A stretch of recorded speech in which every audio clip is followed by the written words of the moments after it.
मन मोठं करून जर त्यांनी मला सांगितलं असं की चुकून मी तुमचं नाव घेतलं तर मी काय लपवलं पाहिजे? आदरणीय पंकजाताईंनी माझं नाव घेतलं की आताचे असणारे माझ्या विरोधातले उभा राहिलेले निवडून आलेले खासदार त्यांचा सुद्धा त्याच्या संबंध आहे असं जर कुठं दिसलं, पण मी विनम्रपणे असं सांगेल की त्यांची ही जी बाईट झाली ती खूप दिवसापूर्वी झाली, पण ती आज व्हायरल कोण करते का करते मला माहित नाही.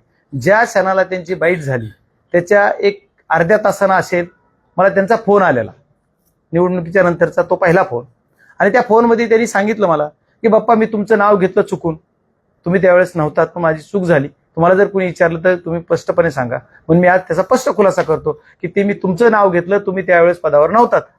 ठीक आहे, आता त्यांनी घेतलं चुकून घेतलं म्हणलं तर मग मी त्यांना आपण पण काय म्हणजे एवढ्या मन मोठं करून जर त्यांनी मला सांगितलं असं की चुकून मी तुमचं नाव घेतलं तर मी काय लपवलं पाहिजे?